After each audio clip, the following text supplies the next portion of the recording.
The couple who caused the Balloon Boy hoax will be back in court today. This time they'll be sentenced for their stunt to promote a reality TV show.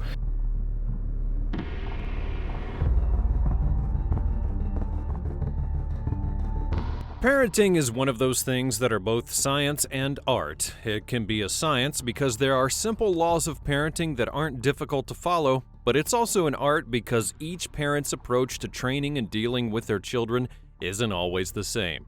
Despite the freedom of being unique, many parents have also failed at this job in one way or the other. Whether it's by spoiling their children or going a bit overboard with punishments, many parents haven't necessarily always taken the right approach to parenting.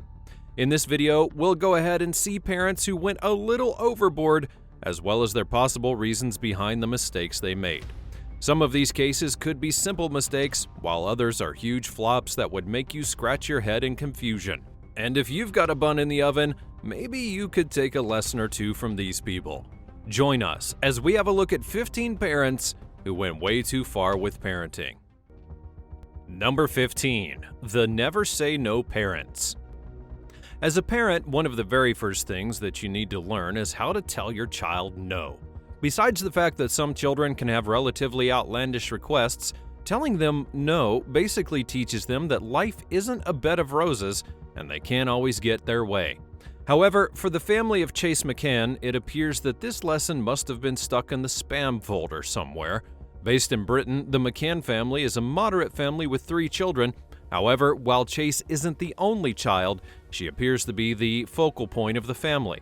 How special has Chase been made to feel? Well, consider this. No matter how outlandish her requests might be, her parents always tell her yes and do whatever they can to make her happy. It's literally almost like she has mind control powers. According to some sources, Chase has a closet that's full of designer clothing, a golden credit card, and even an entire stable that's full of horses. If she asks for it, you better believe that her parents would do whatever they can to get it. Now, this wouldn't surprise you much if Chase's parents were filthy rich and could actually afford all of those things for her, but that's not the case here. Her parents are very much average people, living from paycheck to paycheck. Despite being unable to make ends meet most of the time, though, they still make sure to get Chase whatever she wants, whenever she wants it. And that really can't possibly be healthy now, can it? Number 14. Jordan Page. If you're a parent, you probably understand how challenging it can be to raise multiple children when you don't have as much money as you would have wanted. You essentially have to combine parenting with other tasks, including your daily job and perhaps even other responsibilities that may require your attention. But Jordan Page takes the need to economize resources just a little too far. The Utah-based housewife became popular a few years back when she had claimed the title of America's cheapest mother, and boy does this woman know how to stretch the resources. From watering down juice to rationing her children's food, Jordan doesn't let a single thing go to waste. I'm gonna give you guys some cereal, okay? We're gonna give you 14, so tell me when to stop. Ready? And remember, you need to eat all your Cheerios or next time you only get 12. She's just counted her son's cereal onto his plate. What on earth even is that? Now you might be thinking that Jordan is being so miserly because she's poor or scared of poverty, but not necessarily. Her family lives in a house that costs almost $500,000, and her husband seems to have a good job.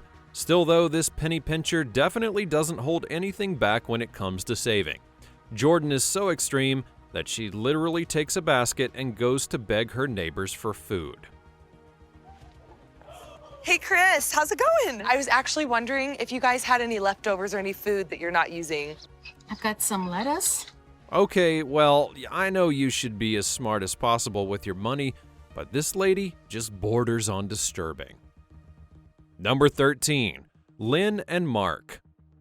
Have you ever heard of the term overbearing parents? Well, Lynn and Mark bring a whole new meaning to this title. Based in Alabama, Lynn and Mark are as religious and conservative as they come. Lynn works as a part-time teacher while Mark has a job with a pharmaceutical company, and the two of them do whatever it takes to ensure that they keep an eye on their kids, no matter what it is that they're doing. Lynn and Mark are the parents of 3 children, 2 boys and a girl, and they ensure that their children are prim and proper before they go out every single day. And my parents just make sure everything is appropriate for a 12-year-old godly girl before I go and do anything. You put your thumb in your neck right here, and you put your hand down. If your shirt comes below that, then it's probably too short. This is the driving contract that my dad wrote up for me. It has 15 rules on there, what I should and should not do when I'm driving in the car. Good luck remembering 50 things while you're literally on the highway. Lynn and Mark believe that it's their right and responsibility to always watch over their children and ensure that they live good Christian lives. They monitor the types of songs the kids listen to, the television programs that they watch, and even their kids' internet passwords so that they can check their online activities as well. Someone's going to raise them. It's either going to be MTV and MySpace, or it's going to be Mark and Lynn. I choose Mark and Lynn. I think that we can agree that being overly aggressive isn't necessarily what gets the job done, but who am I to tell them how to raise their children? Number 12, the Beauty Pageant Mom. One of the biggest keys to parenting is giving your children the freedom and ability to be who they want to be. But a lot of parents even take this little lesson to the extreme, forcing their children into uncomfortable situations. Back in 2019, the story of a single mother who lived in Las Vegas went viral after her child Kayla had a literal meltdown at a beauty pageant. The mother, whose name was simply given as April, had literally entered her child into over 20 competitions by the time that the little girl was just 3 years old. Kayla has competed in more than 20 pageants. And every time we would go to a pageant, we would hear, "Here's Kayla, here comes Kayla." At 3 years old, Kayla is already a little celebrity. Now, this type of thing would make you easily ask whether or not Kayla really wanted to be a beauty queen, or if April was the one who's pushing her daughter to one pageant after another. While April was getting Kayla ready for a local pageant, cameras followed the two of them around, and I've got to say, Kayla did not seem overly enthused about going for yet another competition. No! You want to brush? No. You want to brush your hair? It's so cute. Hey. Kayla has tons of energy. No. So I try to have her calm down a little bit and just be like a little princess. A pretty princess. No. No? I'm not like a princess. Okay, turn around. Kayla's attitude, she doesn't want to do nothing. I mean, come on. This little girl absolutely did not want to be there, so why on earth would you force her to do this? Well, April's stubbornness eventually prevailed over her daughter, and it all led to the heart-wrenching moment where Kayla had a meltdown on the grand stage, even though she had won the pageant. Kayla won Grand Supreme. I wasn't too bummed that Kayla didn't win Ultimate, but I knew she had a chance at one of the Grand Supremes. I am ecstatic. Oh my God! What's the matter, sweetie pie? Look what I got for you. I got money. No? I don't know what's worse, that Kayla kept on crying or that April just kept watching it as though it were amusing. Number 11, Bryant Goldbach. When indulging in celebrations or traditions with children, it's important to be tasteful and careful in how you involve them. That's a lesson that Bryant Goldbach, a man from Owensboro, Kentucky, had to learn the hard way. A few years ago, Bryant decided that he would celebrate the Halloween season with his son, but while other parents dressed as things like ghosts and vampires, Bryant decided to don a Nazi soldier's costume while he dressed his little boy as Adolf Hitler. One costume had some people offended. Bryant had explained that he had chosen the costume at the last minute and didn't necessarily think that it was wrong until people began to confront him and his son about their choice of attire. Speaking about his reasoning for the costume, he added that he was a fan of recent history and just wanted to dress himself and his son in a way that reflected historical accuracy. Nevertheless, I think you can understand that a lot of people felt rubbed off the wrong way by it. Despite all of this, Bryant did apologize, claiming that he had never intended to offend or hurt anyone. I guess he'll live to learn from his mistakes and perhaps dress up as Abraham Lincoln or something next time. Number 10, Richard and Mayumi Heen. In October of 2009, the United States was gripped by the story of the Heen family, one which involved a fake flying saucer, a frantic 911 call, and a really weird justification. The 15th of that month, Richard and Mayumi Heen, parents to 3 boys, would fill up a homemade gas balloon that looked like a flying saucer with helium and set it free from their home in Fort Collins, Colorado. The Heens immediately then called 911, claiming that their 6-year-old boy Falcon had been stuck inside of the balloon. A police report claimed that the balloon had reached a height of 7,000 feet, flying for over an hour at about 50 miles an hour. After a lengthy chase by police officers and the National Guard, the balloon was eventually brought down, but to their utter dismay, authorities could not find Falcon. The little boy would later be found that day in the attic of their house, where he had apparently been the entire time. Well, a tragic happens to Falcon. And Falcon, how do you feel this morning? I feel good so far. So far, can't be too careful. All right, I just have to start by asking the questions because you know the message boards are lit up this morning with skeptics. While the case didn't really drag on any longer, Falcon appeared to make this admission in a live interview. You guys said that we did this for the show. Richard and Mayumi denied that it was all for show, but evidence eventually was brought out that they did indeed do it to get a buzz going about an upcoming show and that they had knowingly let the balloon go up. Years later, the Heens maintained their innocence. However, Falcon has now come to be known as the Balloon Boy. Number 9. Trey Crosby. Discipline is one of the key things that you need to teach your children, and one of the best ways to do that would be to attach consequences to actions. However, I'm not so sure that Trey Crosby's tactics were necessarily right. Back in 2019, Trey would go viral after posting a video on YouTube where he had made his own son destroy his PlayStation 4, so he decided to do something about it, but instead of just grounding the boy, Trey decided to get rid of the game entirely. Honestly, I kind of understand where Trey is coming from. Nothing can be more frustrating as a parent than seeing your children consistently disappoint in school and knowing that they're just being distracted by games. But considering the fact that the console probably cost a lot of money and Trey had probably paid for it, does it really seem like the right course of action? Also, take a moment to feel sorry for Tracy, the son. The poor boy's just out there crying his eyes out because now his game is gone. Number 8. Takayuki Tanuka.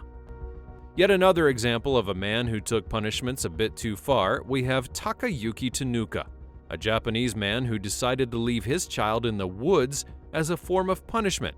Back in 2016, Takayuki and his wife decided to leave their son, Yamato, by the side of the road for a bit after the boy had been throwing sticks and rocks at cars. But when they came back for the 7-year-old, he was gone. According to eyewitnesses, Yamato was seen along the edge of a dense forest that was known to be full of brown bears that could grow as tall as 6 feet. The boy did wander into the woods, although he eventually came out and walked to a military base about 5 kilometers from the spot where his parents had left him. While at that base, he found an open dormitory with mattresses and running water. Although there was no heat in the building, he had absolutely nothing to eat as well. Yamato was eventually found about a week later by a military officer who was preparing for drills early in the morning. The second grader would be found with scratches on his arms and legs, and while he was dehydrated, he did seem overall healthy. Initially, Takayuki claimed that he and his family had been hiking when Yamato got lost, but he eventually confessed after being taken into custody. The boy's relieved father told reporters in Japanese that he looked well and didn't appear to have lost any weight.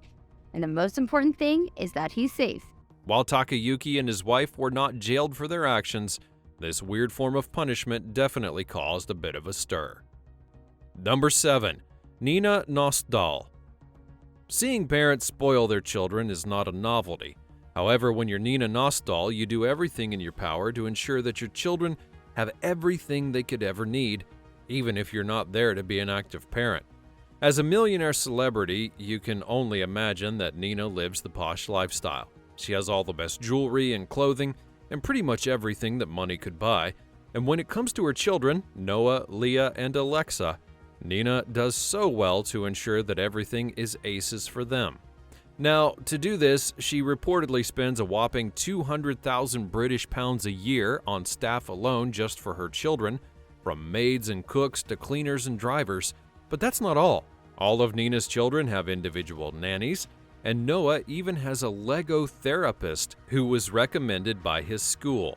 Speaking of the Lego therapist, Nina would explain that the school had actually recommended him and that there had been research to say that playing with Legos is helpful in improving a child's concentration. They were finding it very useful and were planning on continuing.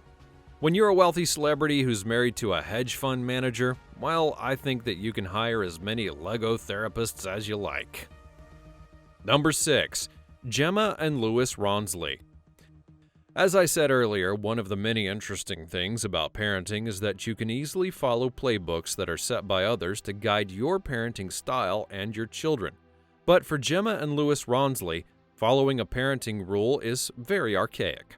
Gemma and Louis drew a lot of popularity and controversy a few years back when it came out that they would raise their children without having to follow any rules. The couple from Hebden Bridge, West Yorkshire, have taken out all forms of boundaries from their parenting style. They allow their children to choose what to eat, what to wear, when to go to bed, and they can even swear without any consequences. According to Gemma, parenting should never be about caging or owning your children. They should be as free as possible to explore, learn, and discover themselves.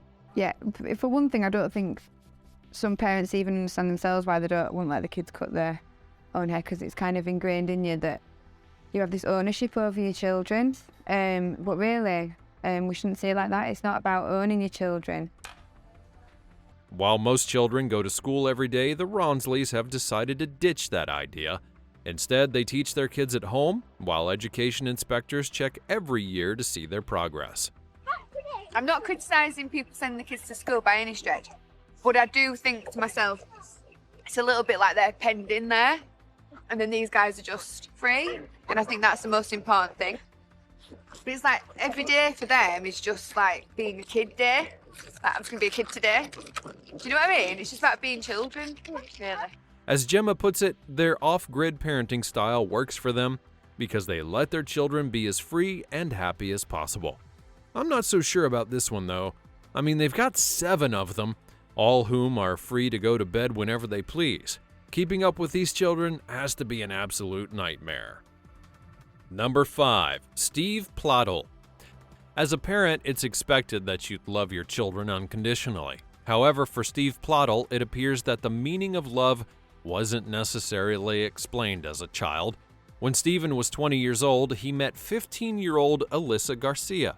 The two would strike up a relationship, and they eventually had a daughter named Denise. However, they had put Denise up for adoption when she was just 8 months old. Denise would eventually be adopted by Anthony and Kelly Fusco, who had renamed her Katie and then taken her in. When Katie eventually turned 16, she decided that it was time to be with her birth parents, so she then moved in with Steven and Alyssa in Richmond, Virginia. About 6 weeks after Katie had come to live with them, Steven began sleeping on the floor of his daughter's room. He became combative when confronted about it, and after Alyssa moved out in November of 2016, it was then just Steve and Katie.